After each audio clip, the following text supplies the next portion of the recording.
Do any of them have like a favorite snack or anything, or like a treat? Yeah, they all pretty much love pistachios. Some of them really like pine nuts, and if you give them any kind of like bird-safe human food, they love it. Crackers and things like that. That's cool. But we use pistachios usually as our main sort of reinforcer for getting them to go in their cages. Yeah, It's like a little that. incentive. Yeah.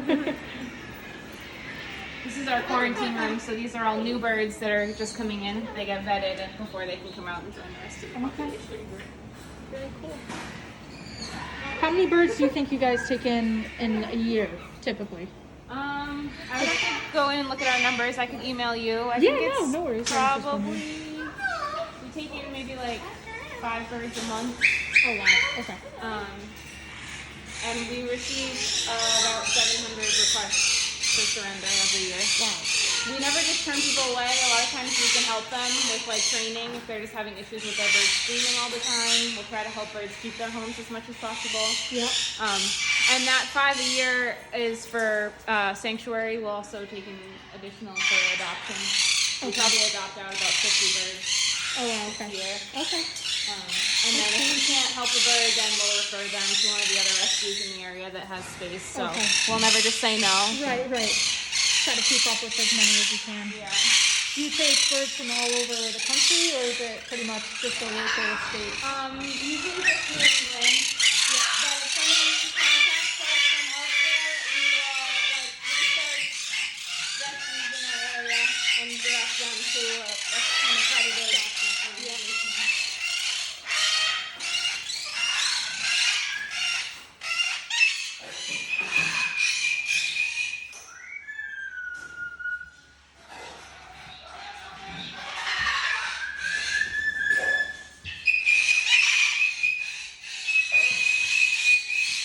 Cockatoos are usually very personable. They'll probably want to come say hi. Recommend you guys outside to see our outdoor aviaries as well. That'd be awesome. You can see all the aviaries have Yep. open doors. They can fly outside. Very cool. Do they do well in the heat? Most of them would live in a climate that is probably around like 75 degrees all year round. Right. So once it starts getting up to like 90, it can be tough for them. They do get hot, so that's why we give spray baths. Yep.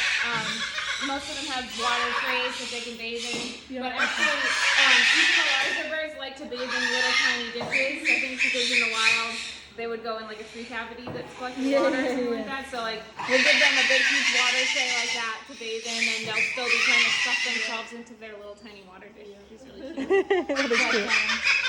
Yeah, we do what we can to keep them cool. Right. They like the warm weather, but once it starts to get up like past 90, it gets tough. Right. Yeah. Hi. Hello. Hello.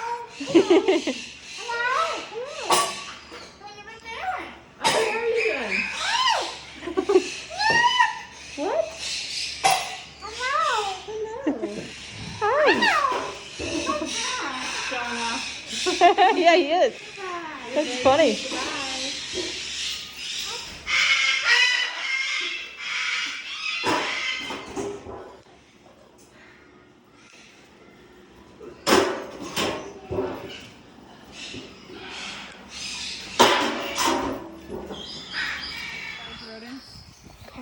These guys were rescued from a roadside zoo that got closed down by the USDA. Okay.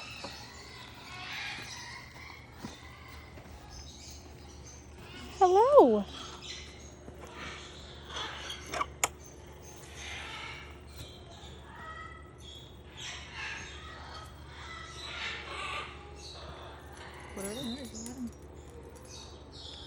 What are they called again? I'm sorry. Patagonian cavies. Oh, okay. Sometimes also called Mara. M-A-R-A.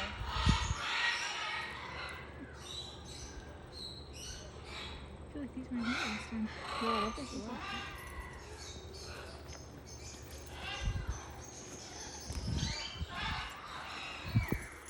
How long have you been here? 3 years. So these are some of their outdoor aviaries. You can fly through. I think they're waiting to be fed, so most of them are inside.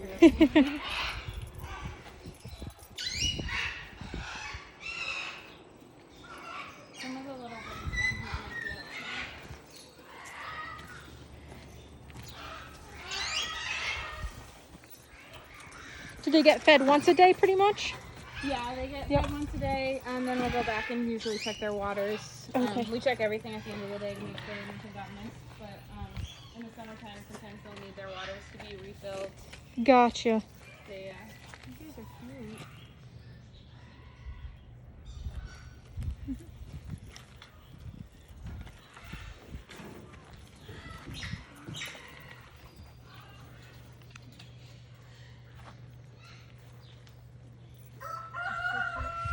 I know.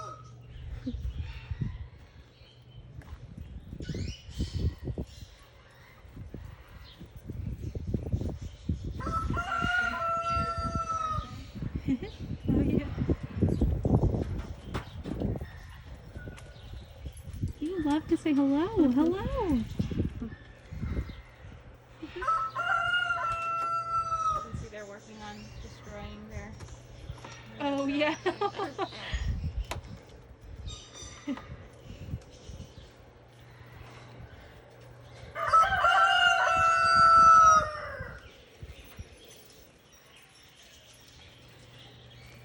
We also have 2 crows up here. Non-releasable wild crows. They both have injuries, so they can't survive in the wild. Gotcha. But their friends, actually their wild friends, will come visit them and hang out in the aviary. There's always crows circling. That's awesome. Hello. Are you annoying me? I didn't forget about you. You're very pretty. Goose. Look. Oh, yeah.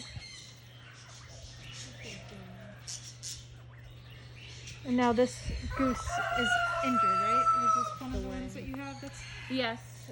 So she's a Canada goose, and you can see her wing is kind of deformed, and she's missing the bottom half of it, so she can't fly, which is heartbreaking when the other geese fly over to migrate. Is there a reason her wings like that, or is it you don't know? I'm not sure. I think she's been here since before we had the property, I believe. So she's actually free to leave. Yeah. She's not stuck here, but she just can't, and we feed her, so she stays.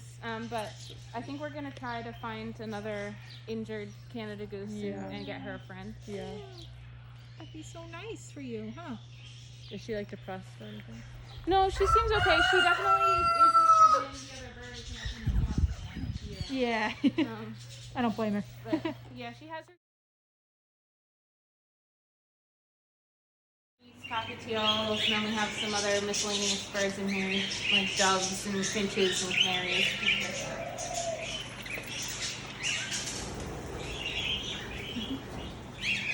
They're the most easygoing aviary. They'll accept a new bird in there.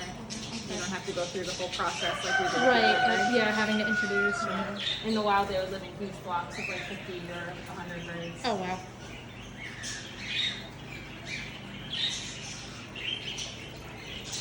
Do you have a lot of volunteers that come and help out? We have about 50 regular volunteers and 6 staff members. Okay.